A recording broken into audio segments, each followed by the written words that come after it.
Good morning and welcome to Today in LA. My name's Mike Amos. Hope you're doing well today, wherever you are across the country or across the world. We're coming to you live on Facebook this morning, and of course, how many people on Facebook? Mike, what, 2 billion? 2 billion people have the opportunity. I'm not sure. There are 2 billion people have the opportunity to watch this show this morning. What do you think about that? That's kind of scary. Maybe I should be more prepared. Real scary. I know you're sitting there probably in your pajamas. Is that right? Nah, I'm actually looking at some live oak trees out into a pretty yard, and the sun's starting to come up. It's going to be a pretty day in Grayton Beach, it looks like. Well, that's a nice place to be, I know. A lot of spring breakers down here. I was out and about yesterday and went to one of our favorite places, Sunnyside Grill, and talked a little bit about Michigan basketball and the NCAA tournament with Nate, and then talked about a little bit about Alabama football with Glenn, and had a really good lunch down there yesterday, and ran some errands. And spring breakers are all on 30A, but Panama City Beach wasn't too bad. Yeah. Well, they've got so many rules now. The kids don't want to come down. They got too many rules. Well, I mean, I think they try to make Panama City Beach a real family destination now, which is nice. You know, I mean, I know over the years it got a little crazy down there with all the the spring breakers and all the college people coming down there, and a lot of arrests, a lot of horrible things going on down there. So I'm sure Mike Thomas wanted to clean everything up down there, and he's done a nice job.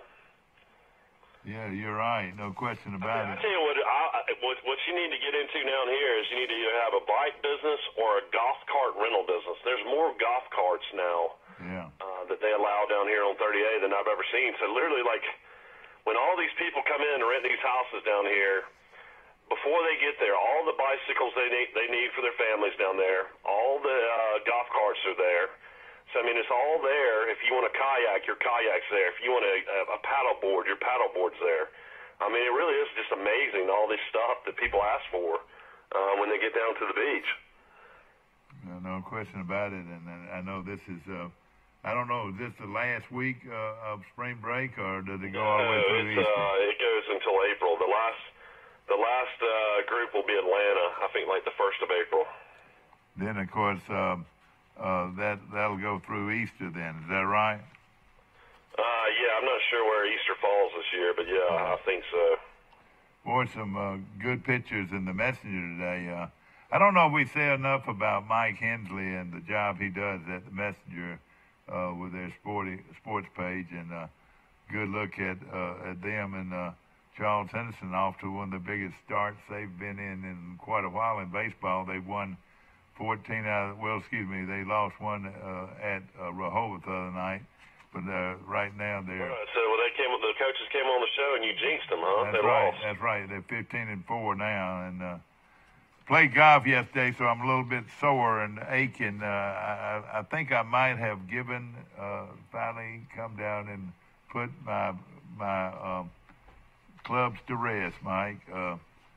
Well, you got about 12 sets of clubs, so you got a lot to put there. I know that, and I reckon I'm just going to give them away. I'll make an announcement. I'll just say... Why don't you let me go and pick something out real quick before you give them all away? Yeah, I'll pick some out for you or whatever and put them to the side. I've given you enough golf bags over the years. I guess you just have enough clubs that you can throw them in. Well, I really do, and I'm just a terrible golfer. I mean, is it to the point where you couldn't get the ball off the tee, or was it your short game? Well, first of all, I can't even put a ball on a tee, hardly. I can hardly put a ball on a tee. That's what's so sad. But then I just can't hit it. And when I do hit it, it doesn't have anything on it, you know. Did you actually play around, or just try to go out to the range? No, I played in a scramble in a tournament, and it was very well done, and it raised money for Relay for Life and all that. It was very well done, but as far as me playing very good golf, I sure didn't do that. Saw some guys who I hadn't seen a long time. I saw former Brundage great Mike that played for Auburn. Played quarterback for Auburn. He was there. Brundage great that played for Auburn. This must be in the 60s, 70s? Yeah, he was in the late 60s. Okay. I don't know the name. You'll remember it in a minute. Somebody out there that'll call in. He was the quarterback when Auburn beat Alabama 17 to 16. What, Punt Bama Punt? Punt Bama Punt. Wow. And he was a good one. Out of that's something you'll always remember. Randy Walls out of Brundage, Alabama. He was playing golf, and he was a great quarterback at Auburn. Or at least, he started at Auburn and on the team that beat Alabama on the Bama Punt. I guess Auburn's offense didn't really do a whole lot that day. He said Auburn's offense had 65 yards in total offense. 65 I was about to say, when you return 2 punts for touchdowns, that's kind of all your points that day. It's kind of like a lot of people don't remember when Alabama won the national championship against Miami in 1992. I think Jay Barker had 45 yards passing. Yeah. Well, I'll tell you this. We were talking earlier about Charles Henderson, and let me tell you, Herbie Hunter never batted 470 in his life. This guy, Brock Hunter, is going to turn out to be the best hitter in the Hunter clan. He's batting 470, Mike. What do you think about that?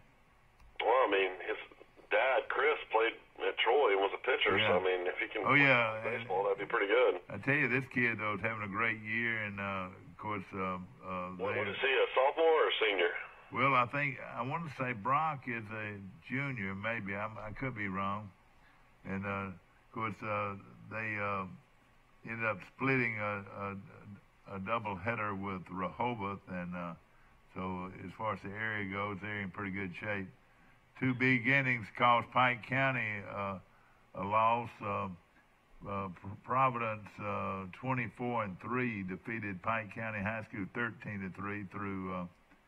And that was a big win for Providence. I tell you what, Providence High School is a juggernaut when it comes to sports this season, football and baseball. It sounds like. Yeah.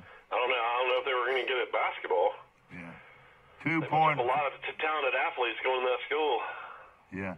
As of 2018, there are 2 billion, 24 million. 2.24 billion subscribers to Facebook as of 2018. 1.5 billion active daily users. 1.5 billion. So if you're out there, wherever you are, if you're in Hong Kong or you're in Tokyo or you're in Russia or wherever you are watching on Facebook, good morning to you. We're today in L.A. That's Lower Alabama. And I hope everybody's doing well. Of course, Charles Henderson High School's girls playing in a tournament at Oak Mountain this weekend, and they ran into a buzzsaw there. And then also they fell to Houston Academy. Of course, softball going on. Look at Alabama storm damage in Clinton. Looks like they had a lot of storm damage downtown. Was there bad storms in Alabama yesterday? I didn't know that. Yeah, downtown looks like it got hit pretty hard in Clinton. Yeah. Well, tell us the news. Of course, it's official now that Alabama is searching for a new coach. Is that right? Yeah, I mean, Avery Johnson, the buyout was agreed upon. Both sides were happy. Avery Johnson put out a great statement praising University of Alabama. Greg Burns said they're going to have a national search for a new coach. John Pelfrey is the interim coach while they look for a new coach. Has John Pelfrey been there for a while? Yeah, he was Avery Johnson's top assistant in the last 4 seasons. Yeah. Paid him $475,000 to be the assistant coach. That's God. Pretty good. Man. That's more than what choice coach makes. But going to be interesting to see what happens. You're hearing Steve Prom, the guy at Iowa State, who's an Alabama graduate and was a student manager and graduate assistant coach. He's a really good coach at Iowa State. You're hearing names like Frank Martin, the South Carolina coach, Mick Koenig, the coach at Cincinnati. You're hearing Rick Pitino's name out there. Of course, he comes with a lot of baggage. I don't think that's going to happen. Where would he put his horses? He's in the racehorse business, isn't he? from Arizona State. You're hearing that name a little bit. I think Bobby Hurley would be a really good coach at Alabama. And then, of course, a lot of people are still mentioning Bucky McMillan. Bucky McMillan. The Mountain Brook coach is a possible, outside-the-box hire that would be, I think, liked by a lot of people. But we'll just see what happens. Of course, who knows on the Troy search? I mean, you can't even read an article about who's even mentioned and who's even a candidate. And so last time, I mean, the Cunningham hire came out of really nowhere last time. I mean, Hardwell had a relationship with Cunningham from their Georgia State days. And, of course, he coached under Lefty Driesell and had never been a head coach. Of course, he was at Mississippi State for years under Stansbury. So that hire kind of came out of nowhere. So I'm sure maybe this one will be the same situation that nobody knows what's going to happen. When Auburn... It's kind of crazy, though. There's, not more articles and stuff. I mean, on the football coaching search, I could go on different websites every day, and it was talking about where's Neil Brown going, who's going to be the Troy coach, who are the candidates, and this and that. Wouldn't you think they'd wait after the playoffs before they make a decision? See what's you wait till the Final Four, you got to wait 3 more weeks. So I don't think that's going to happen. Yeah. Of course, Troy Bates. I think they're going to have to hire somebody before them because you got to go ahead and, signing class. I don't know if they're going to hold on the kid from Brubaker Tech. That 6'1" guard that's supposed to be really good, and then you got to try to keep some of the guys you got. Troy's got some pretty good-looking young players. And then, they brought in that big 6'9" guy from Middle Tennessee State last year, and, he had 11 points in the last game. He showed some flashes. Yeah. So, I don't know. Big news out of the Alliance Football League. We've been waiting for this for a while, and I forgot to tell you this yesterday. Brandon Silvers led a 2-touchdown comeback as Memphis beats Birmingham 31-26. Brandon Silvers led the comeback and basically put the game in overtime and then threw a touchdown pass to win in overtime. Isn't that great? Threw for 270 yards. All right. He split time during the game, which is not good for Brandon Silvers, though, with Johnny Manziel. Johnny Manziel now plays for the Memphis. Yeah, they'll play. Does he play for Memphis now? Yeah, they just signed Manziel because Hackenberg, the Penn State product, was a washout, and then Mecklenburg, that played at LSU, got injured. So now the two quarterbacks are Brandon Silvers and Johnny Manziel. Manziel had only practiced 3 days and actually got in there and I think threw for 100 yards. But now it's pretty amazing for Brandon Silvers. He's thrown for over 200 yards the last 2 games, but now he's going to have to battle against Johnny Manziel to keep the starting job. And they'll play Manziel just because of who he is and because the crowd wants it. Ticket sales probably more than anything. Yeah. You're trying to make as much money you can in a league like that. Their coach, their head coach is Mike Singletary, the former Bears great. Oh, really? The great Mike Singletary, the great linebacker? Yeah, but congratulations to Brandon Silvers. He was in a tough situation. He was third string. Yeah. And, and it's only an 8-game schedule, so for Hackenberg to be such a disappointment and Mecklenburg to get hurt and Silvers has actually come in the last 2 weeks and has moved that team, better than most. Trent Richardson also scored his league-leading 10th touchdown of the season. So Richardson's trying to make a comeback for Birmingham. Do you think he'll make a comeback? Or does it look like he's in good shape? Who? Richardson? Yeah. I mean, he looks huge. I mean, for him to be 5'9", he weighs 230 pounds. Does he? So, yeah, I mean, he's a huge, big guy to be that short. But I don't know if that league will make it or not. They've already had money issues and stuff like that. But the top team in the league is led by Steve Spurrier. Yeah. They have the top team down in Orlando. All right, hear this. This is your Sweet 16. And, of course, Gonzaga is still in it, number 1 seed, 32-3. Virginia still in it, number 1 seed, 31-3. Duke still in it, number 1 seed, 31-5. Number 4, North Carolina, number 1 seed, is 29-6. When have you ever heard of all 4 seeds? It's never happened. It's never happened where all 4 seeds have played in the Final Four. Isn't that amazing? But I did hear before the start of this tournament that a lot of the national people were saying they thought that the 1s and the 2 seeds were so top-heavy this year that there was a possibility that would happen. But you got to look. I mean, Duke barely escaped. I mean, shoot, Central Florida misses a sure layup tip in at the very end, and then missed a 5-foot jump shot before that. Yeah. You know, you think about it, though, I can't remember the last time that all 4 number 1 seeds made it to the Sweet 16. You know, that's been a while. That's happened several times. Well, it probably had, but it hadn't happened lately. You know, somebody got beat. Number 5 seed is number 4, which is a number 4 seed, Florida State. Texas Tech is the number 3 seed, still number 6. Kentucky, the number 2 seed, is still in it, and then Michigan State, number 2 seed. Watch out for Michigan State, Mike. They're liable to. Of course, Michigan's loaded this year. They're number 2 seed still in it. You know, the sad thing about Michigan State, they probably would have been a 1 seed, but they lost their top player. This Josh Langford kid out of Huntsville played at Butler. He's their top player. He averaged 18 a game, and he blew out his ACL about 3 weeks ago. So Michigan State really would have been good. Yeah, I didn't know he was an Alabama guy. And then number. Well, you know, there's so many Alabama players that have left the state over the years. All the great ones usually do. Of course, you know, another Big Ten team, if you want to call them that, Purdue, still in it. LSU's 11th overall ranked. Houston, 33-3. Look out for them.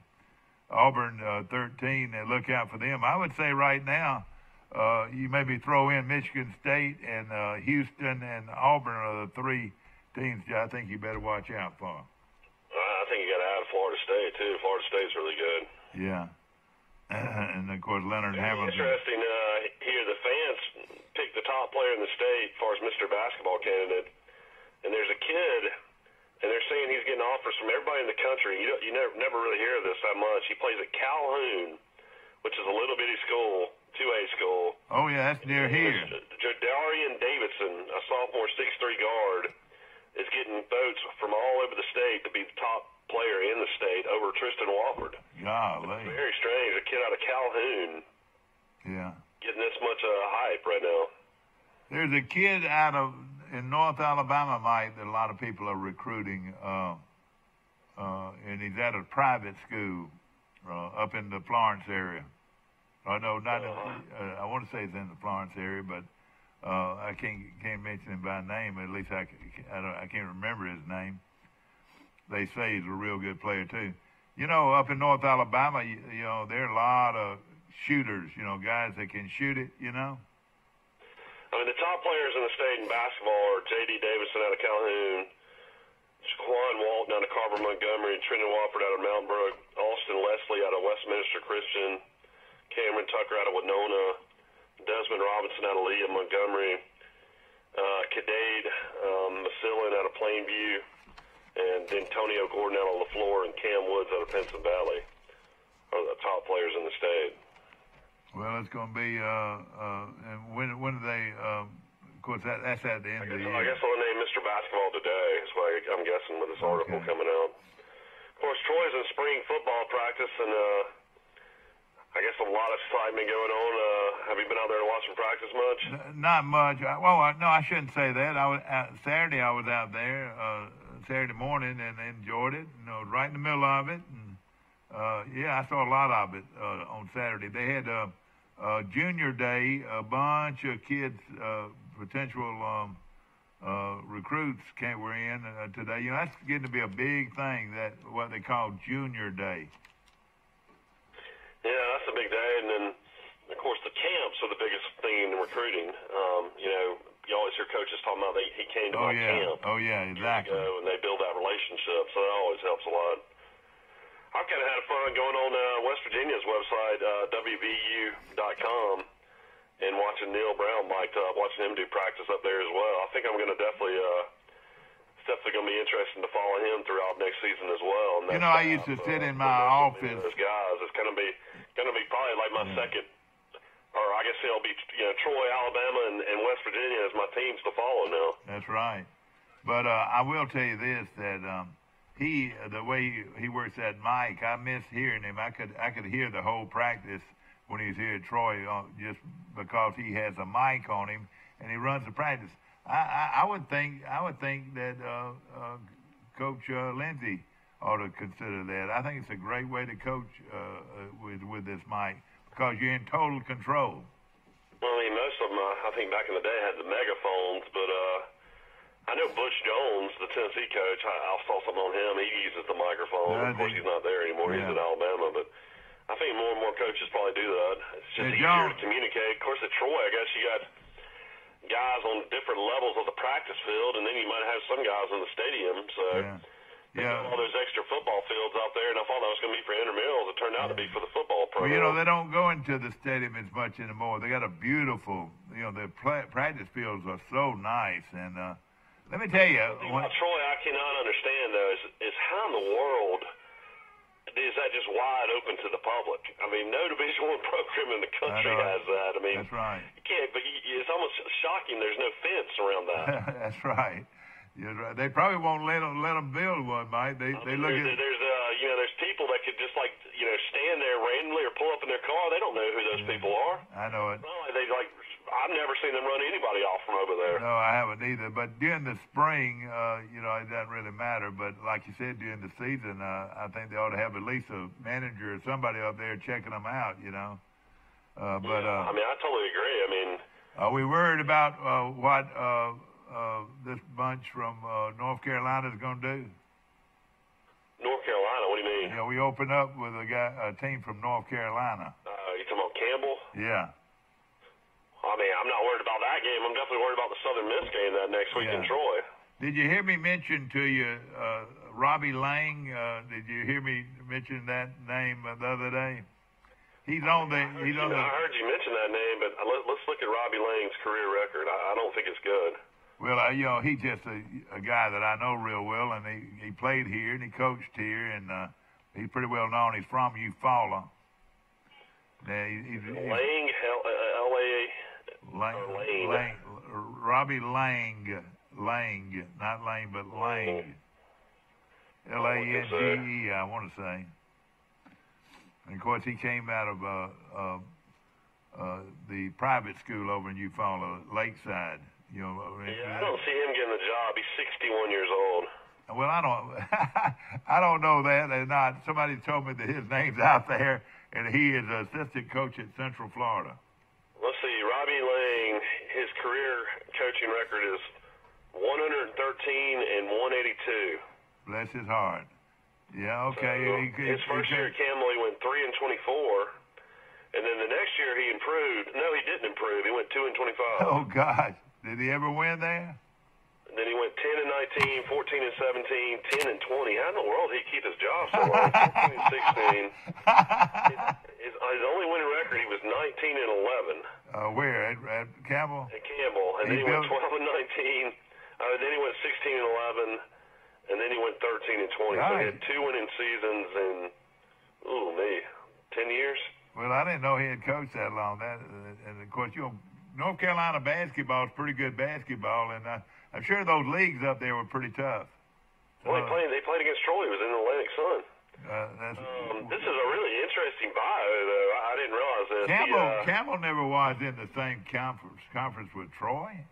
Yeah, Campbell was. Yeah, in the Atlantic Sun they were for a little while. Well, I didn't know it. Okay. Campbell, I'm positive. Okay. Let's see here. So he was an assistant coach. And he's assistant coach right now at UCF. He was born in Hancock, Michigan. Now listen to this playing career. This is very interesting. Yeah, oh yeah. He started off at Vanderbilt in 1977. That's right. And then he played at Okaloosa Walton Community College, which is just right down the road from 78 to 79. Then he played at Seminole Community College from 79 to 1980. And then he played at Troy from 1980 to 1982. So from 77 to 82 was his playing career? That's like 6 years. I don't know how that worked. I mean, how did that work? That's really strange. Yeah. But he was a good shooter. Then his coaching career started. He was the head coach at Montgomery Academy from 81 to 82. He was assistant coach from 82 to 84.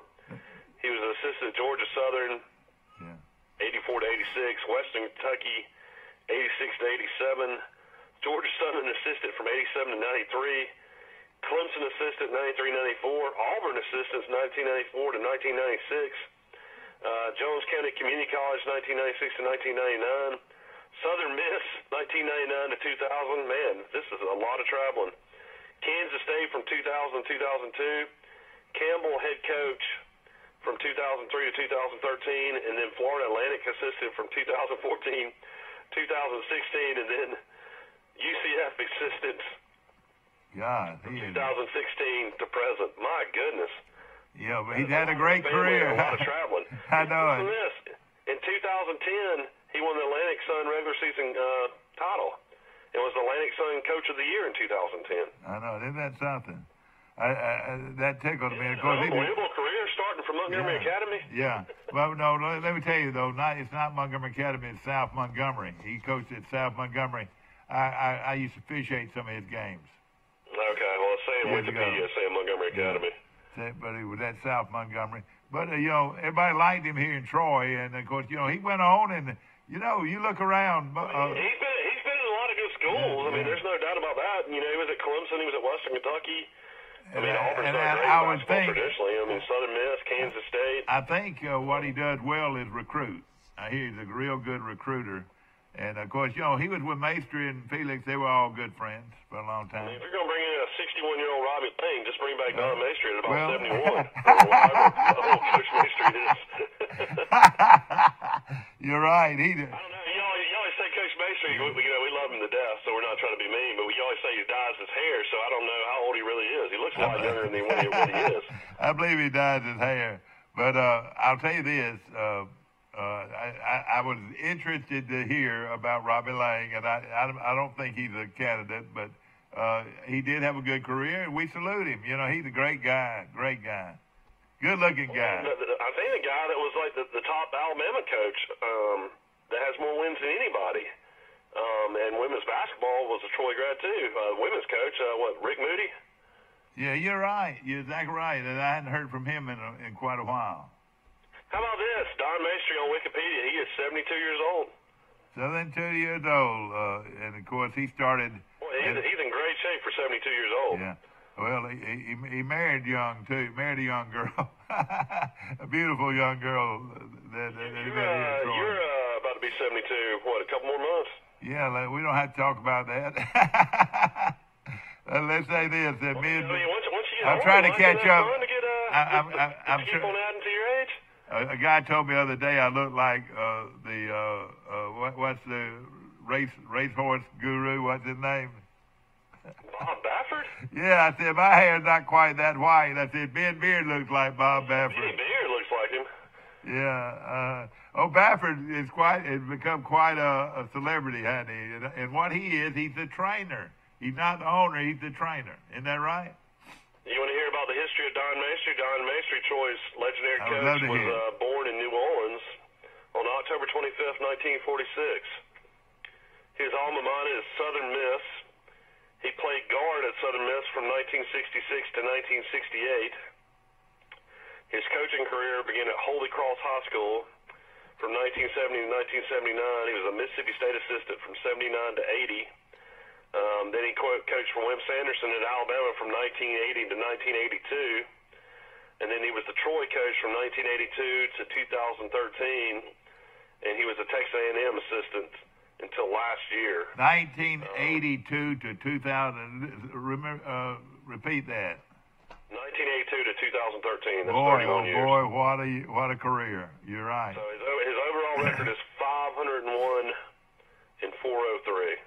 Is that at Troy or just well, that's only a head coaching job he's had with Troy. Is that right? Yeah. Other than Holy Cross in high school, but what a great guy he was. And hey, if they said he got the job, I'd jump up, down, do backward flips. He's one of the great people of all time at Troy. Yeah, the only reason he probably left Troy when he did is the last 3 seasons you got to look at, and there was reason it was time for a coaching change. In 2010, 2011, he went 8-21. Yeah. And then in 2011, 2012, he went 10-18. Yeah. And then in 2012, 2013, he went 12-21. So those last 3 years were extremely difficult at Troy. And you're right, changed athletic directors, and that had a lot to do with it too. But you got to look at a run like this. Troy was, phenomenal in basketball. Of course, this was like in Division II, and then going to, to making the move to Division I. Now, how in the world? Listen to these teams, these numbers right here. In 1987, and this is till 1993. Listen to these teams. He went 24-10, 19-8, 22-6, 22-8, 23-6, 27-5. That's unbelievable. That is impressive. Boy, that's impressive. That's an amazing 6-year run right there. Yeah. Oh, yeah. This ring that I've got. Back then, they didn't play near as many games. They barely played 30 games back then.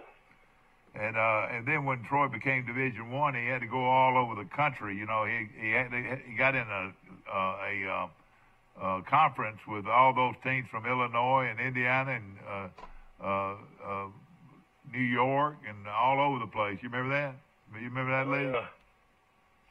And of course, we're talking about Don Maestri, former Troy basketball coach, and of course, everybody is interesting. I saw a guy at the golf tournament yesterday and said, I don't remember Troy ever beating Auburn in basketball, but saying we did.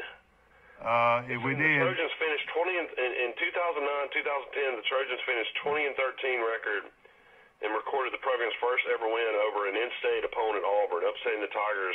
I remember that. East Coliseum, 81-77. His team went on to win the Sun Belt regular season title and compete in the NIT tournament. I don't ever meet. I remember that. Auburn in basketball. I guess we did. I remember that. I remember it. I can't believe we didn't talk about that more. I know it. You're right. Look it up and find out about it. See how we did it. But what I can't understand, when you talk about Don Maestri, how can you help not think about 258? The most unreal thing in college basketball history. I'm talking about college basketball history. Troy scored 258 points to the DeVry Institute's 147. Troy did that. It's saying in Wikipedia, it's not saying 258. It's saying he coached Troy to a 253 to 141 win. Well, it was 258. Yeah. But is that unreal or not? Wikipedia is off a little bit. See if you can find some information on that. Because in 1992, Troy was the highest scoring basketball game. Well, yeah, it was in 1992 when it happened, was the highest scoring basketball game in NCAA history. Yeah, and in any game history, I don't think anybody's ever in this world. I don't think that anybody's ever scored 258 points in a game. I tell you what, this is a pretty amazing compliment of Don Maestri. Is 5 different conferences have called Maestri as Coach of the Year. Boy, that's amazing. So that means in 5 different leagues he was the Coach of the Year. And boy, I tell you something else too. Surely Don Maestri. I mean, I can't believe I can't remember Troy beating Auburn in basketball, but I mean, is Don Maestri in the Alabama Hall of Fame? Alabama Sports Hall of Fame? I don't think he is. He probably should be, but I don't think he is. You're exactly right. He's got to go be in the Alabama Sports Hall of Fame. No question. And in that game, wins. That's a huge number. I mean, I think I was looking the other day. I think Wimp Sanderson, only had 300 wins. Yeah. Well, I will tell you this. Smith have been in the Alabama Sports Hall of Fame. I will tell you this, ladies and gentlemen, and people are saying, what are you talking about? 258 points in a game? Well, in 1992, was it 92 when they did it?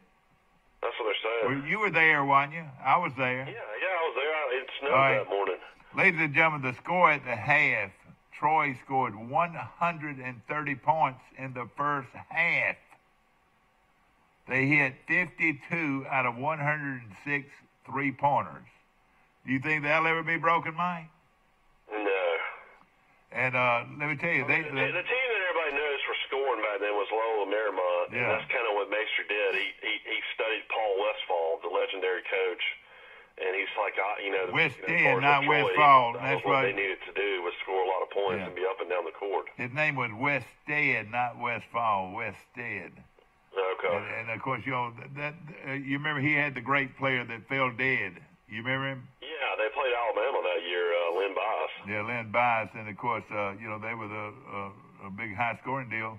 And I'll tell you a stat. Not Lynn Bias. Lynn Bias played at Maryland. I'm sorry, I'll have to look up. Yeah, Bias died early too. Hank Gathers was the guy from Loyola Marymount. It's coming off his head. Can you believe this? All that. But I will say something about what Maestri teams did as well as any team I've ever seen. He defended the inbounds pass, and they don't keep up with that stat, but it was hard to get the ball inbounds against the Troy team. You remember that? Yeah. Boy, they would defend that inbound. Years and years. And I think Troy did that as well as anybody, you know. See, the game, the big win I remember more than any is they went to Bud Walton Arena in 2003 and beat Arkansas by 8. I remember that. Yeah. And that was Arkansas in the Nolan Richardson days. Sure, so that was a huge win. I remember that one. I remember that well. You're exactly right. And it's pretty crazy. It says what season was this? In the 1993-1994, they led the nation in three-pointers and averaged 98 points a game. Well, in 92, they averaged 122 points a game and led the nation in scoring. Did you know that? And then 3 years after retirement from Troy, he joined Texas A&M men's basketball program as a special assistant to Billy Kennedy. Yeah. All right, here it is official. Who Maestri has mentored since Kennedy was in the 8th grade at Holy Cross. See, that's the name I think that would be the slam dunk hire of the century if Maestri is involved in this at all. That Billy Kennedy at 55, who just got recently fired from A&M, is still wanting to coach. Now, if Troy ended up landing a guy like that, that would be the slam dunk hire of the century. Well, you think he's that good a coach? He's battling health issues. You know, he has Parkinson's. Of course, you know that very well, more than anybody, but it's one of those type things. I think he still wants to coach. Yeah. According to TroyTrojans.com, on January the 12th, 1992, Troy beat DeVry Institute out of Atlanta 258-141. And they had a player on that team that scored 47 points. Do you remember that? Or 57. Scored 57 points. He was the guard, I remember. And the first team ever to score over 200 points in the game. And it was that. When they played them the year before, we were at that game, and Troy scored what? 189. 189, I want to say. Okay. And people say, "Oh, they didn't have any defense." I tell you what, tell your team to go out there and see how long it takes them to hit 51 three-pointers. It'd take you a pretty long time, don't you think? Yeah. But in that game, our great shooter out of Talladega, how many he get, Mike? Get out of Talladega? Yeah. McCord, yeah. How many? Anderson. McCord, how many he get in that game? Didn't he get 40? He was in the 40s. Yeah. And, of course, back then the three-pointer Troy was huge hitting the three-pointer. I think Troy still holds the record for the most three-pointers in a game as a Division I team, Mike. That they hit 27.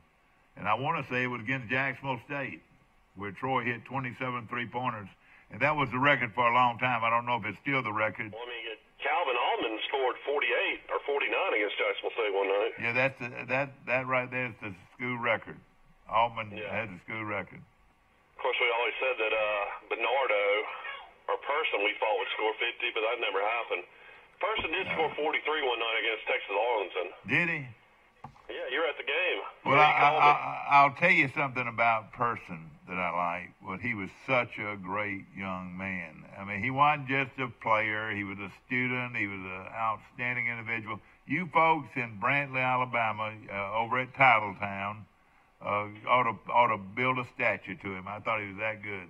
But now, see, his two uncles are dad and his uncle. Now, his dad, Person's dad, Wesley Person, said, a lot of people don't realize this, 2 years in a row, he led the NBA in three-pointers. Did you know that? Yeah, he also won the NBA three-point shootout. Did he? And of course, if he's watching today, hello, Wesley Person from downtown Brantley. And I tell you, I hate that about the rifleman, his brother, who has come on some hard times here lately.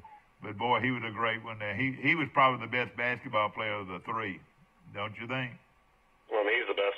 A lot of people consider him and Barkley as the two best players ever to play at Auburn. Yeah, that's right. And they call him the rifleman. I don't know, Chuck Person, I reckon, call him the rifleman, and he was a great player. They call him after the Rifleman TV show, Chuck Connors. Yeah, that's right. That's right.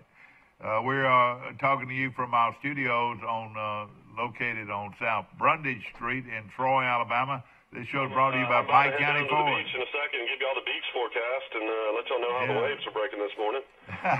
Well, you want to start giving a surfing forecast down here? Yeah, but the problem is, the only problem that you might have being in a great beach is that the beach can be in your front yard if you don't watch it.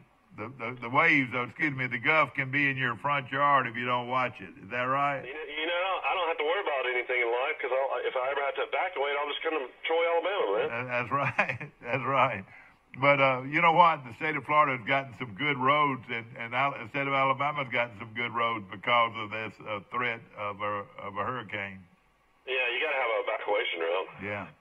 But again, you're in flat country, being in Great Beach, aren't you?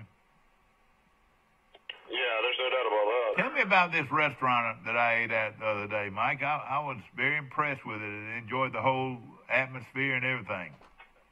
Which one was that? Well, the one across the street from you, across the road from you.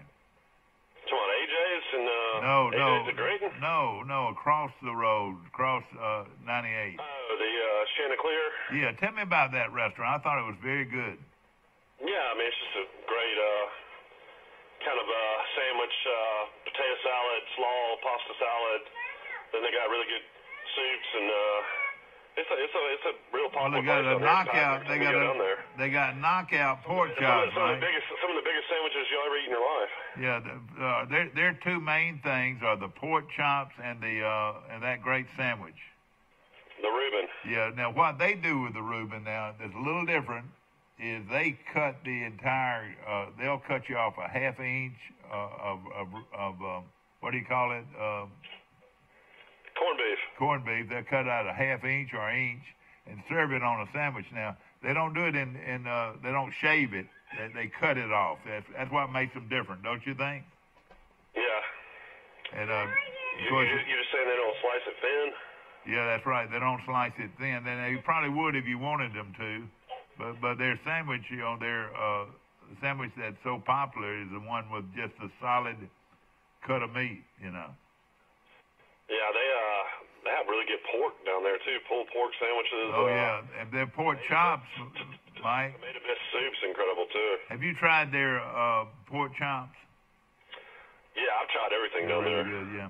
It's walking distance. So a lot of times we just get in the stroller and go down there. I tell you what else is really good is Grayton Beach Brew House. Grayton Beach Beer opened up down here, and they have really good food as well. Where's it located? Down here looking for somewhere to eat lunch or eat dinner.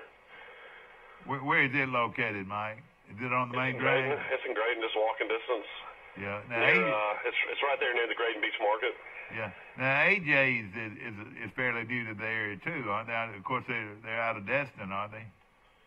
Yeah, that's AJ's. They own the original restaurant that was there, Pandora's, and basically he just decided to open AJ's in Grayton and just do away with the Pandora's name. But yeah, it's a really good place as well. What do you hear from? It's more of a late night spot though. That a lot of live bands, a lot of music, stuff like that. Now, of course, you really enjoyed the Red Bar before the fire. Yeah, but I mean, we have Louie Louie's, which they have in Santa Rosa on 98 that they still own. So it's the same food as the Red Bar. So if you ever wanted to still eat that same food, you just get on 98 and head to Louie Louie's. I'll tell you something that they had I thought was great was their fish and chips were and they didn't really promote it like I thought they should have. On their fish and chips, they gave you more grouper than you could eat. I'm telling you, that was the best grouper down at the beach, as far as I'm concerned. As far as having plenty of it. Yeah, and then their mahi sandwiches were incredible too. Yeah. And what's the plan? I mean, my wife and I always say our favorite things were probably the fish sandwich down there, and then their gumbo is the best I've ever had. Their seafood gumbo. Yeah. But now, with them closed now, don't you think that'll shut down some of the traffic down there? Man, it shut down much. I tell you what, there's still a lot of traffic down here. I see it on a daily basis. When he was open, they actually had buses coming in there to eat there. Isn't that right? They have a shuttle service. They actually have a shuttle service for the other restaurants, Ringo. But I tell you what, what's amazing is if you drive up Grayton, up towards some of the little shops and restaurants across the way, Seaside has a huge parking lot there just to deliver people on shuttles to Seaside and Watercolor this time of year. It's pretty amazing. It is amazing. And all the workers have to park there, and then all the people wanting to go visit have to get on those shuttles because apparently they've done away with a lot of public parking around Seaside and Watercolor. Yeah, it's quite a place, and boy, I tell you what, if you want traffic, that's where you want to go. If you want traffic. I mean, I'll be honest with you, we've been living down here for coming up on 2.5 weeks, and I don't think we've driven through Seaside or Watercolor one time. We just know better not to do it. Yeah, that's right. Of course, it's a great place. And you're very fortunate to live in a nice little community and so forth. You actually live across the street from a former Troy resident. Isn't that right? Yeah, Jay. Yeah, I'm going blank on his name, but yeah, he lives right across the street. He's a pediatrician in Mobile, and he drives over every weekend. Jay Wiley, Dr. Jay Wiley. That's right, yeah. And of course lives down there, and of course he's a doctor where, in Mobile or where? Yeah, he's a pediatrician in Mobile. Yeah, I got you. Yeah, I was out in the yard the other day, and I met a guy the other day that moved down. He's a lawyer from Mississippi, and he played shortstop at Ole Miss. And he's one of my next door neighbors I met the other day. Played for Ole Miss from I think 2003 to 2006. And I want to say Troy played Ole Miss in baseball in a series back then, but I'm not positive. I know we went over to Oxford for a baseball series one time. You and I went there, and we ended up at Tunica, and you got a speeding ticket. You remember that? Yeah, I do. Of all the things, they found... That was maybe the worst beat I've ever had in my life, leaving Tunica and then getting a $300 ticket. Why that unusual? Literally about, I'd say, 200 yards outside the casino gate. Yeah, that was unreal. It was like they were sitting there waiting for you, wasn't they? Yeah, but I'll have to find out more about this Ole Miss baseball player. He might be our college baseball guru now. All right, we've got the Masters coming up in 2 weeks. Who do you think? You got the match play coming up now. So that's going to be fun to watch. Where you got that's what's just going on in Austin, Texas. You got the World Series of our World Golf event going on. So all the top players in the world will be playing there. So that'll be kind of fun to watch. I think that starts on Wednesday. Actually. Exactly. Let's go to the player of the year in the state of Alabama. And there's some of them that are located close to Troy, and hopefully Troy would be recruiting these guys. In 7A, of course, the Ellington... Troy would have got that big kid out of Robert E. Lee, that big 6'8" kid going to Murray State. I know it. No question about it. We've got to start recruiting those type guys if we want to win big. There's no question about it. All right, 7A boys, this Ellington kid from Hoover, a guard, but he's only 5'10". He's a senior. He's got to be awfully good, though, Mike. Well, I mean, does it say if he's undecided or where he's going? No, it doesn't say where he's going. Desmond Robinson, the kid out of Lee, that's the one you said was going to Murray State. He's 6'8" forward. Trendon Watford, a lot of people think he'll be the one named Player of the Year in 7A. Yeah, a lot of people say he's going to go to Duke now. Oh, really? He's a freshman, 6'9", senior. In 6A boys, Kobe Brown out of Lee of Huntsville, he's a guard forward, 6'7", kid out of Lee of Huntsville. He's opened up his commitment again since Texas A&M fired Billy Kennedy, so nobody knows where he's going. Jaquan Walton, the Carver Montgomery senior guard, 6'6". He's quite a player. And then out of Penson Valley, junior guard, 6 foot, is Cam Woods out of Penson Valley. In 5A boys, the players of the year candidates are Deontay Gordon out of LaFleur. He's a senior, 6'8" forward. Cameron Tucker out of Winona, Mike, a guard, 6'2". And then Desmond Williams out of Brubaker Tech. This is a kid that's committed to Troy, and hopefully they can hold him. His name is Desmond Williams. He's from Brubaker. Yeah, you have to think. I mean, he's reopened his commitment, but nothing's coming out that any of the Troy coaches they're going to retain. Yeah. So I don't know what will happen. You know, when they hired Cunningham, they also retained Ben Fletcher. Yeah. So I don't know how that's going to work if all the coaches are gone or what's going to happen. I sure hope they keep some of them. I really like that staff. The 4A boys, hear this now. You got a Kobe Simmons out of Talladega Junior, 6'4". You know, for a junior to make this is awfully good. He's got to be awfully good. Gee, the kid out of Calhoun is a sophomore. Yeah. Kason Stokes out of Headland now. We ought to be recruiting this guy. He's a senior. He's a guard, 6 foot, but he must be a player. And then also over here at Evergreen, Hillcrest, Jared Taylor is a senior 6'2" guard. So you know those guys have to be real good basketball players to be mentioned as the top 3 players in the state in their classification. And then in class 3A boys, you got Austin Leslie. That's the kid out of Westminster of Huntsville, 6'4", senior. Cooper Meadows out of Prattville Christian. That's a senior, 6'6". And then Caden Milligan out of Plainview, which is a 6'3" guard. So you know those guys must be good. And then in class 2A boys, you have J.D., this is the guy you were talking about, J.D. Davidson out of Calhoun, a sophomore, 6'3". You're right, he must be quite a player to be named to that list. And then, he's a 6'3" guard, and he's averaging 19 points a game. That's pretty impressive. And Jaquan Kinsey, now I've heard about this kid out of Abbeville High School. He's 6'2" guard, a senior. You know, surely Troy would have at least been trying to recruit this guy. Yeah, it does sound like if they can get somebody in, there is a lot of local talent. And here this, they've got 2 kids out of, a kid out of Georgiana. His name is Martavius Payton. He's a junior, 6'6" junior out of Georgiana, quite a player. We're looking at him, of course, in the independent schools. Peyton Allen is a guard out of Chambers Academy, 6'3". Gunnar Henderson, I've heard of this kid. This kid out of Morgan Academy is a senior, 6'3" guard. And then Hadrian McNeil out of Tuscaloosa Academy is a senior guard. Those are just some of the top basketball players in the state that hopefully Troy has been recruiting some of them.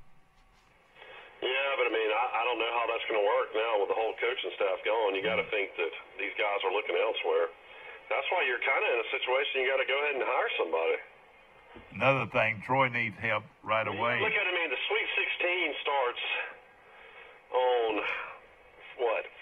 Thursday and Friday. Yeah, Thursday and Friday. And then you got to go to the Elite Eight, and then you got to go to the Final Four, and then you got the championship game. So that's several weeks before that's going to be over with. Yeah, no question about it.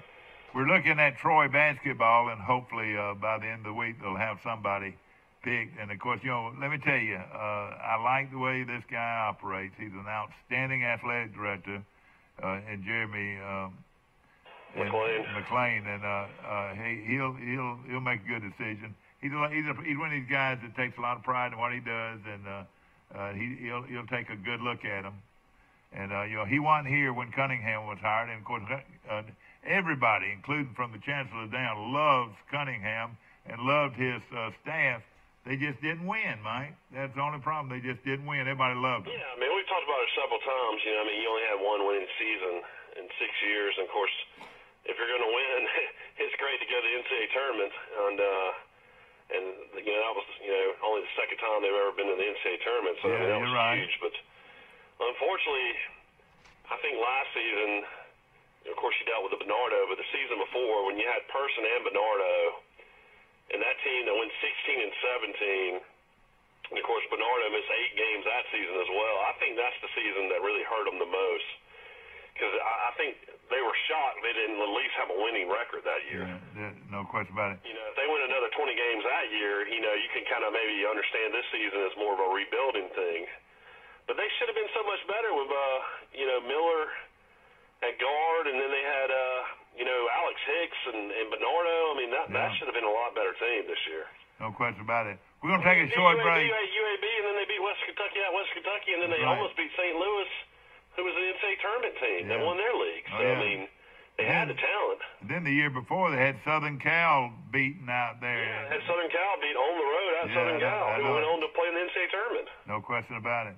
I mean, when did you ever think Troy was going to go out west to Southern Cal and win a basketball game? Man, they beat Hawaii that year, who made the NCAA tournament as well. So, I mean, between Bernardo and Person, those are the two most talented players Troy's ever had in Division I. There's no doubt about it. Probably so, except for maybe the guy that's going in the Hall of Fame this year, Mike, the great shooter out of Atlanta. You'd have to almost put him in there with him. He was that good. Maestry's last team that competed, that played and made it to the NIT, and then they got beat in the conference championship game by 3 points by North Texas. So that was Maestry's last great team that was almost going to make the NCAA tournament. And they had a kid out of Atlanta that was one of the best shooters Troy ever had in Division I, another kid named Brandon Hazard. They shot lights out. I remember that him. was the last team that was really good under Maestry. Yeah. What was the great guard that we got for 1 year out of Memphis? That was Golden. Yeah, now he was a great player too. He was a great. He was a great player. I mean, they had that team with Rob Lewin. Yeah. Was a great player, and then Fletcher's team was a great team. Ben Fletcher. Yeah. Oh yeah. LaBelle Craig was on that team. All right, that was the team that went to the NCAA's and lost to. That's the team that got beat by Xavier in the NCAA tournament. That's right. No question. Well, listen, we're going to take a short break. We'll be right back with more of Today in L.A. A personal touch, a high level of trust. Whether it's checking and savings accounts, personal or business loans, or our local friendly service. That's what Troy Bank and Trust customers expect. But now we offer more. Free identity theft protection for our new and existing customers, protecting your family's time, money, and good name from identity theft. Because protecting your identity is now a big part of our identity. Troy Cable Security makes it easy to stay aware and stay in control of your home wherever you are. User-friendly interface allows easy navigation for lights, locks thermostat, video, and garage doors. Never worry about leaving your garage door open or the front door unlocked. Your mobile app can send alerts to your phone for alarm and no alarm events. Know when your children arrive home from school with video response. Make sure your home is powered by Troy Cable Security for ultimate access, awareness, and protection.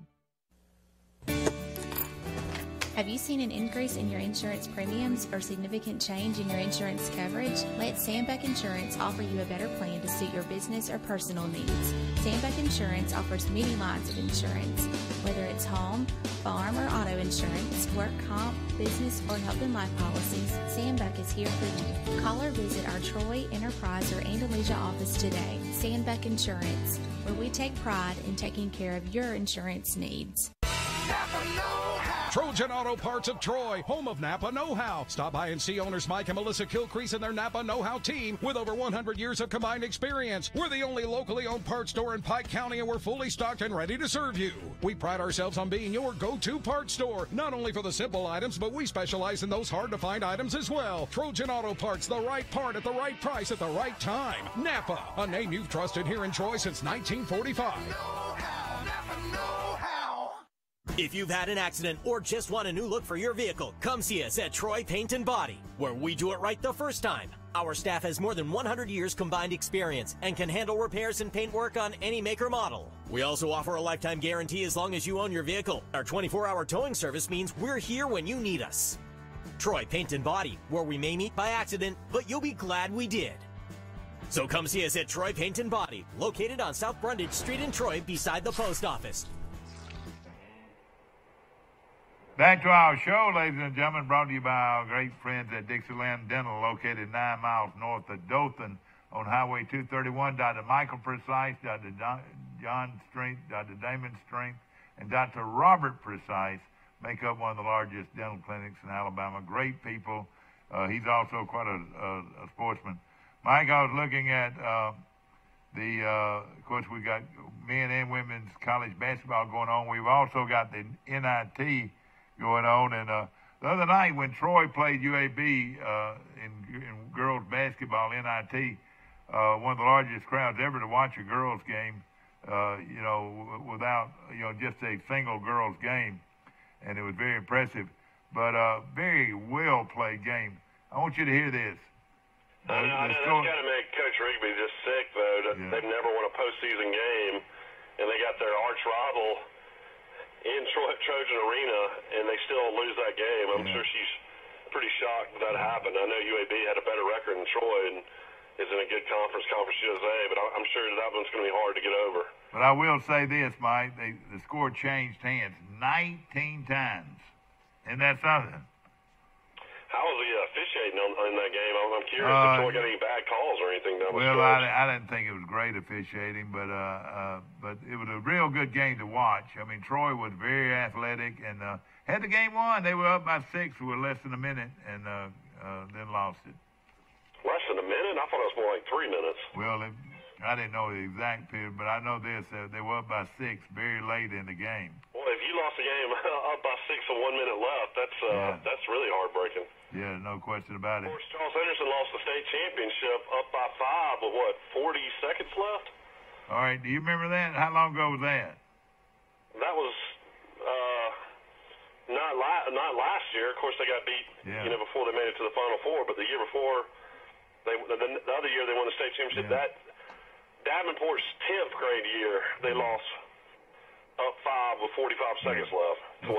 They're still not giving that little girl near the claim that she deserves, and I just hate what happened to her. Let's be honest, she's a really good defensive player and a good rebounder, but she's not a prolific scorer. And she doesn't look like she plays hard either. That's another thing. Now, a lot of times, a good player. I don't think she's known as a 20-point, 25-point per game scorer. Yeah. But really, what I'm saying though, I think she's going to college because of her length and her shot blocking and her rebounding ability. I don't think.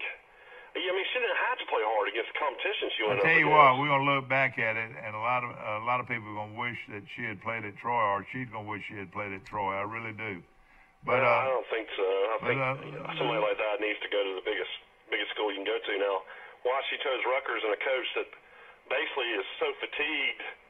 Yes. Her health is so bad that she can barely even coach anymore. Now that's a decision you got to question. No question about it. Now, let me repeat something. Vivian Strigan is a legendary coach, but she's never even won a national championship. She's been in the Final Four, I think, 3 or 4 times. Let me say something about. I would have gone. If I was her parents, I would have gone to Mississippi State. They have the best basketball program in the SEC. Yeah. And then the second best program in the SEC, South Carolina. And they could have watched her play a lot of games too. No question about it. Tennessee got beat in the first round, and Holly Ward, their coach that took over for the legendary Pat Sullivan, they say that Tennessee women's job is about to come open, so that'll be one of the top jobs coming open in women's basketball as well. Well, let me say something about what we were talking about her playing hard. I didn't mean to say that she doesn't play hard, but good players a lot of times don't look like they're playing hard. They just naturally that good. And everything's just easy. Yeah, just so easy. And she's not. You talking about Daryl Thomas going into the Hall of Fame at Troy University? You talking about a smooth guy on the court? That guy was just smooth. Oh, he was great. Now you put him in there with Person and with Bernardo has been 3 of the best players ever to play at Troy. I mean, the top 5 basketball players ever to play at Troy have to be Person, Bernardo, Anthony Reed, Daryl Thomas, and probably the fan vote, even though he didn't put up the huge numbers, would be Andy Davis. Yeah. Andy Davis, a lot of people think was the greatest all-around player ever to play at Troy. He was a Magic Johnson He was like a triple-double waiting to happen. Yeah, he was a Magic Johnson type guy. But the guy you left out was the guy we had for 1 year, the kid that transferred from the kid out of Memphis, Golden, Yeah, he was a great player. He averaged about 21 a game, And what a big-time player. And he Lewin. Was a guy that was so strong in a guard. He was only about 5'10", but nobody could stop him down low. He would just hit that turnaround 10-footer. Yeah. And then he would just drive to the basket. I mean, he was so strong. I'll never forget that kid. Yeah, he was amazing to watch. Lewin was, I think, the best big man ever at Troy, and they developed him. They had him for 4 years. You remember out of New York? Robert Lewin. Yeah, Lewin. I thought he was one of the best big man ever. And then the big brother. A real good big guy back in the day too. They had that Tony Holly was a really good big player. Exactly. Hey, he reminded me of the big of the great Auburn player. Barkley. He reminded me of Barkley. You had Carl Hollis. You had. And Carl Hollis was a great player. Now. You had great big guys in the 70s, too, that were really good players. Hey, let me tell you something. Carl Maestri had a 6'10 guy on one of his Final Four teams named Warren Washington. That was really good. Big guy. Yeah. And, of course, there was a couple of real good ones. He stood out more than anybody I ever remember when I was a kid because you don't see too many 6'9", 6'10 guys at Troy. Yeah. Troy won more 6'6 guys than anybody in the country. Yeah, that's right. No question about it. And I always say if Anthony, after talking about Maestri and Troy basketball so much today, we should call Maestri and get him on the phone tomorrow. Yeah, talk about the basketball tournament. Well, let's do. That'd be great. I'll see if I can find him. I'm sure with somebody in Troy listening today or somebody we know, we could probably get that number pretty easy. That would be great. Of course, Max Howell's going to call tomorrow too, and we'll pick him up. Everybody became the biggest Don Maestri fan in the world when he went to Texas A&M because everybody was wanting to get Alabama Texas A&M tickets and go to that game. And I heard Maestri took many people on a tour in College Station. We should have took him up on that as well. I bet that would have been fun. Was that in football or basketball? That was in football. Yeah, that's what I thought. Everybody tells me I got a really good buddy in Birmingham, and he's a Texas A&M graduate and huge supporter, gives a lot of money to the school, and he actually owns a place down here as well. But he always says that there's one spot that we need to hit in college football or just sports in colleges in general. We need to go to College Station. Yeah. So that's something maybe we should try to do. That 12th man is quite something, too. You know, maybe Troy somehow will schedule A&M in the next few years. Yeah, no question about it. We're going to take a look at some games, and like you said, Duke. But, for Duke to have won that game, that sometimes ignites a team to play even harder. So I think they're a stronger number one pick right now than any team out there. What do you think? Well, they definitely dodged 2 bullets in that game. They probably should have lost, but that usually is the case. Look at what Auburn did against New Mexico, and they came back and played their best basketball. Yeah, no question about it. No question about it. Of course, we've got a lot of high school baseball going on. Charles Henderson's in a tournament up at Fort Payne during the spring break, and Coach, I tell you, I've been very impressed with their baseball coach, Mike. He looks like he's going to be a great one. Well, so far so good. I guess we'll see, how the season finishes. Of course, sounds like the Judah kid's a really, really good baseball coach as well. So it seems like that was a good hire as an assistant. Oh yeah, exactly. And I hope he'll hang on with us too. I wouldn't doubt if you didn't see him. You never know. He might be looking for getting his own head coaching job in the future. That's what I was thinking about. Carroll High, I'm sure will be looking for a coach one of these days. I don't know. They're pretty good right now. Of course, with spring break going on, a lot of folks out there driving. I want you to be real careful of what's going on. Good article on Gronk, the big tight end. There's no question, Mike, in my mind, he's the best tight end to ever live. Don't you agree? Well, they had the guy that they had the award named after. He was pretty good, wasn't he, John Mackey? Yeah, John Mackey, but he wasn't a horse like Gronkowski. Hey, let me just say this. He was the meanest, toughest guy maybe to ever play in the NFL, and there have been a lot of tough ones.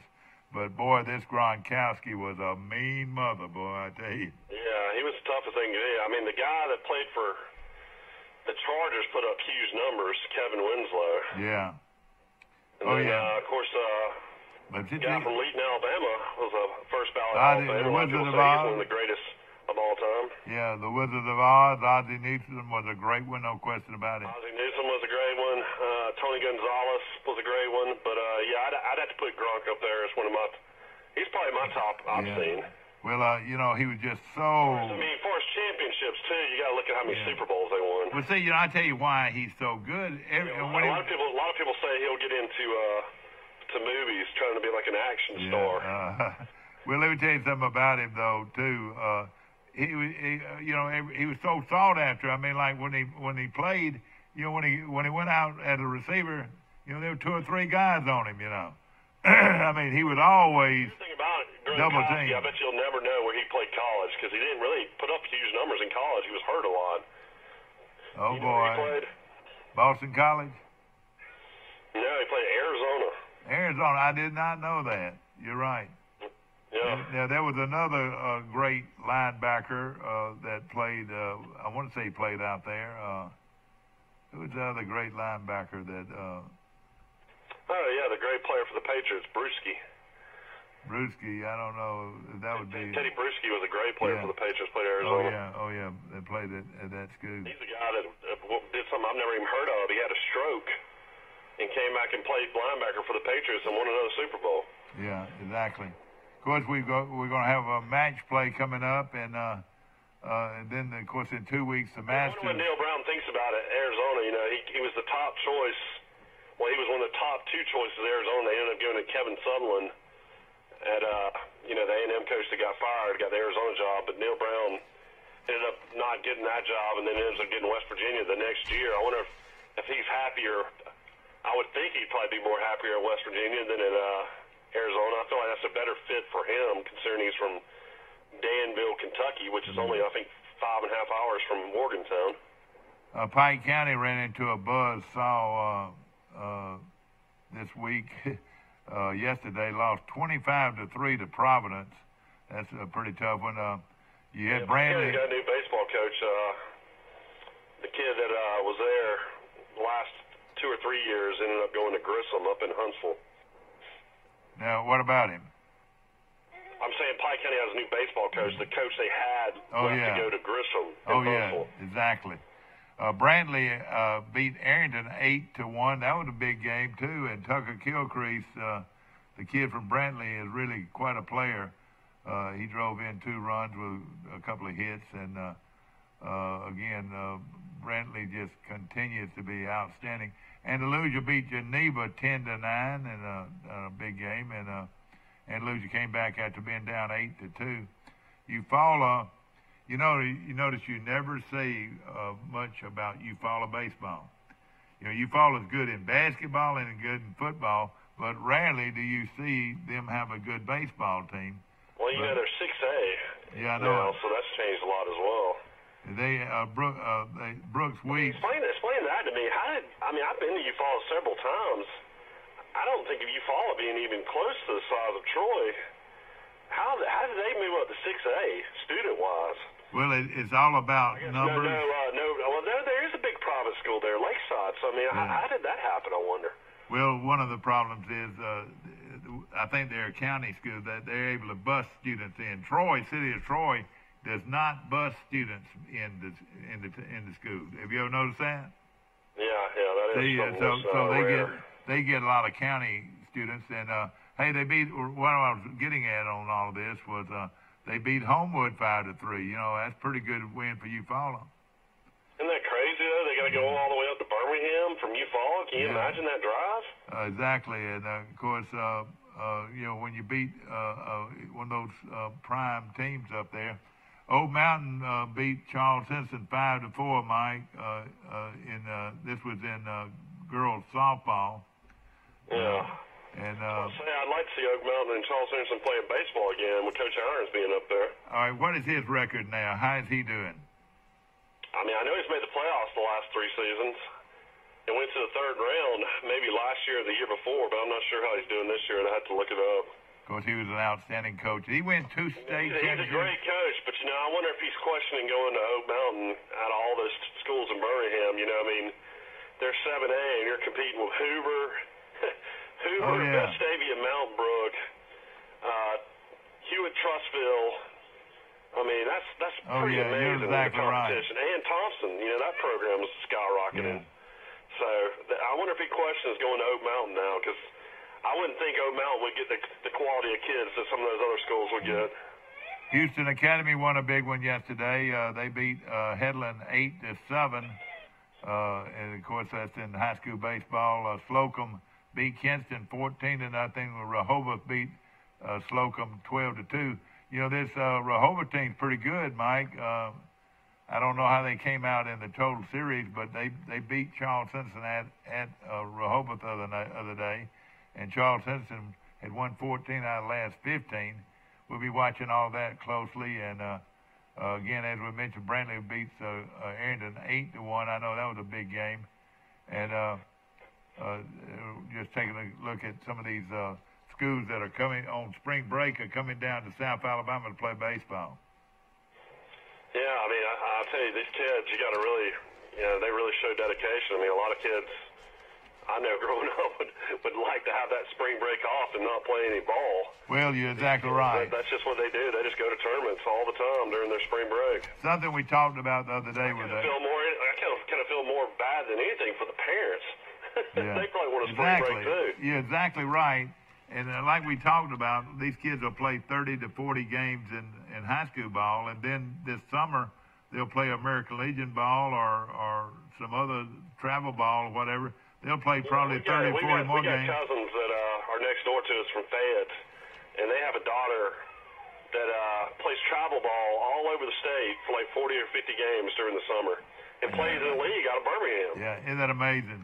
So what I'm saying, they'll play that much travel, and that much gas you would spend. Yeah, well, they'll play 70 to 80 games a year, and that's a lot of baseball. Gosh. I mean, is it all worth it? I guess if your kid earns a scholarship one day, I don't know. Yeah, I know exactly. Mike, I was looking here at the final brackets, and it's going to be a lot of fun to watch. I think they got some good teams: Duke, Virginia Tech. LSU, Michigan State, Gonzaga, Florida State ought to be a great game. Texas Tech. I mean, LSU is one of those programs you're kind of wondering, is it just all for naught, though? I mean, are they going to have to forfeit this season? Are they going to have to forfeit all these games? Who is that now? The fact their coach is on a wiretap by the FBI admitting to paying a player. I mean, it's kind of one of those type things. Who are you talking about?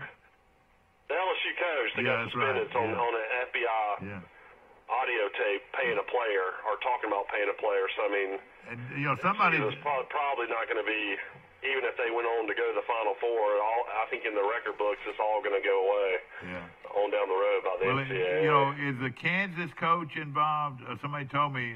Kansas coach is involved too. Bill Self, the Arizona coach Sean Miller's involved. And what did they do? This is going to come out in April. And all he had to do was shoes. They were in with big shoe contracts with Nike and Adidas. They had middlemen going in between these coaches, and basically these guys were all McDonald's All-American players, and basically they were guaranteeing, if a certain kid came to a certain school, that when they went pro from that school, Adidas and Nike were coming in paying coaches, basically for those players going, to wear their brand once they made it to the NBA. So, and of course, it's apparently something that's been going on for years and years, and it just finally came out. Of course, Nike. That's what Patino got hammered for at Louisville. Adidas had paid Patino, I think, $10 million. That's a proven fact. Is that right? Well, I mean, that's what's come out in documents and stuff like that for a player to go there and then basically wear their brand once they decide to go to the NBA. What are the main basketball shoes? I mean, the biggest basketball shoes out there right now are Adidas and Nike. Yeah. And then some guys wear Under Armour, but not many. Auburn's an Under Armour school, aren't they? Yeah. But I don't know if they use their shoes. I like some Under Armour tennis shoes. Some of their stuff I don't care for as much. Yeah. I tell you, the best stuff out there to me though is Adidas. And that's what Troy is, Adidas school. Comfort and fit is definitely Adidas in my opinion. Yeah. Of course, the other games, Kentucky and Houston. Boy, these are going to be some great games. North Carolina and Auburn, Tennessee and Purdue. I cannot remember when a Sweet 16 is any better than this, Mike. This is going to be a great tournament. It's definitely good for the SEC having 4 teams. Yeah. So it's going to be exciting to see. I mean, I know our family, we got a lot of Auburn grads, and then my brother-in-law is a huge North Carolina fan. Both his family members went to North Carolina. He's a big fan. So that's going to be an interesting game to say the least. But have you ever seen that gym? Have you ever seen that? If Auburn gets by North North Carolina, who's beaten Duke twice this year and is the #1 seed, I mean, you can basically say Auburn could win it all. Yeah. If they beat them. Yeah, I wouldn't doubt it, and I'm going to be pulling for them, which I don't. I really enjoyed, though. Auburn did a great job when they hired Pearl. They brought back Sonny Smith as their color guy on the radio. Boy, it's really fun to listen to him on the radio. Oh, he's great, no question about it.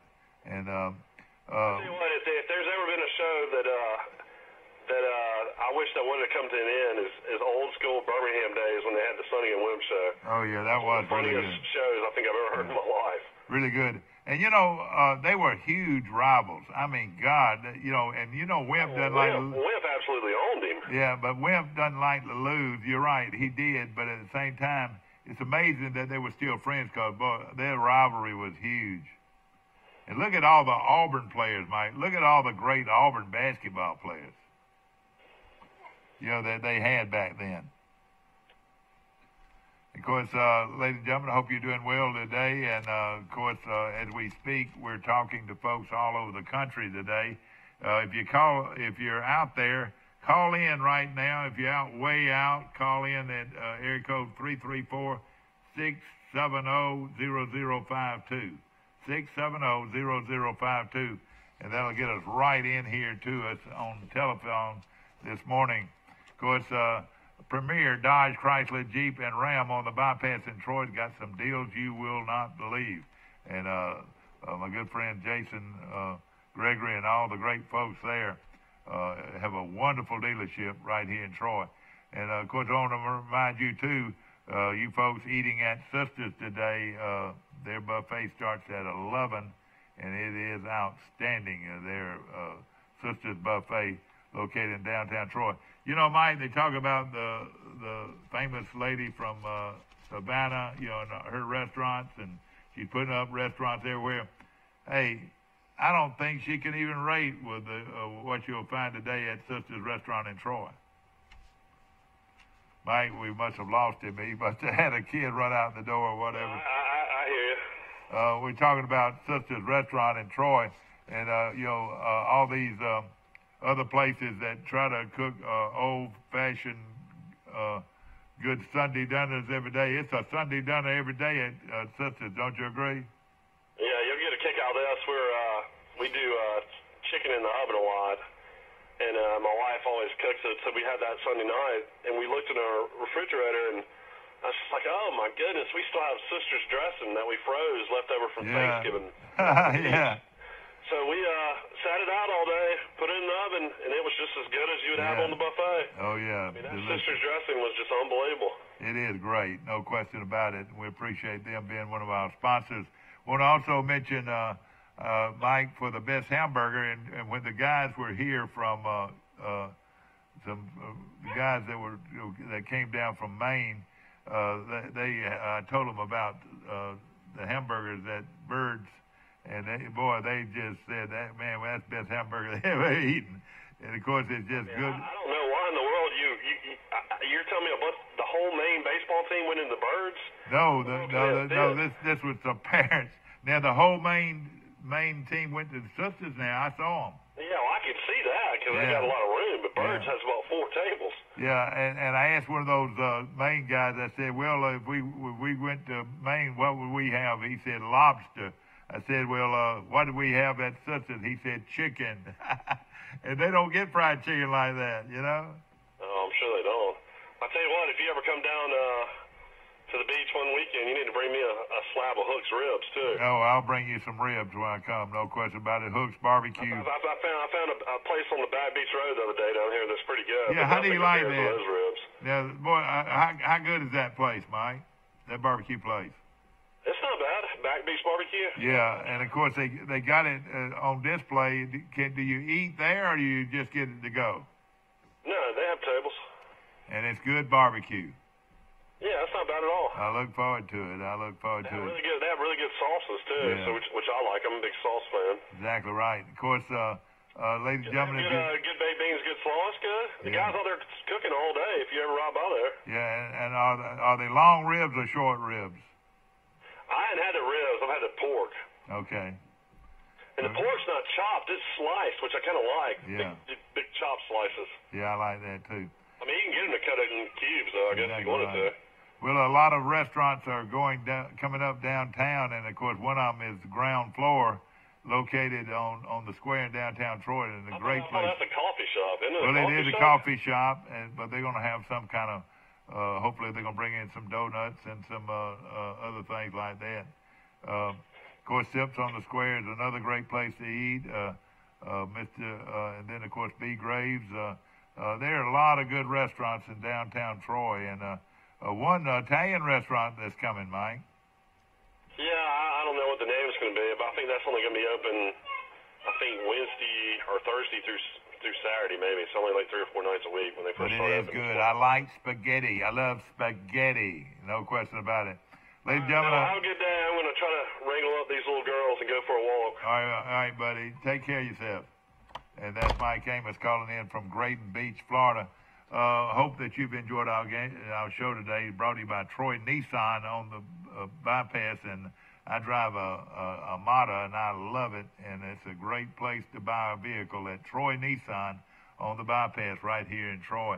Want to also mention our good friends at Piggly Wiggly for a great meal today. Piggly Wiggly is a great place to shop, and boy, I love their produce. Man, I love the way they cut the cantaloupe, and I love their steaks. It's just a great place to eat, or to not only at their restaurant, but their store is outstanding.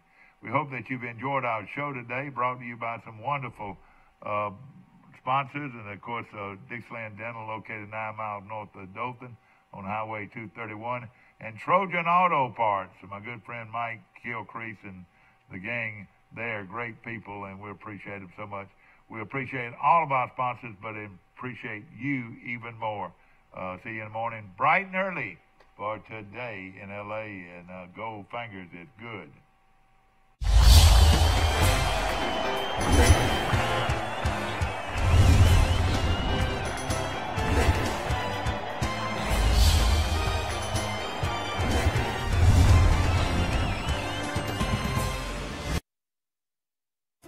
A personal touch, a high level of trust.